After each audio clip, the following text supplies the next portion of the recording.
How to add a website domain in cpanel.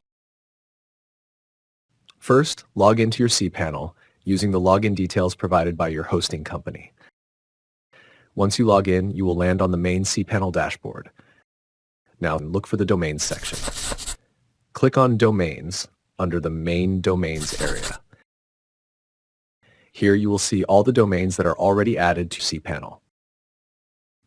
To add a new domain, click on Create a New Domain. Now you will see a new page. In this field, enter your full domain name of your website. Make sure you type it correctly without any spelling mistakes. After entering the website domain name, click on the Submit button at the bottom of the page.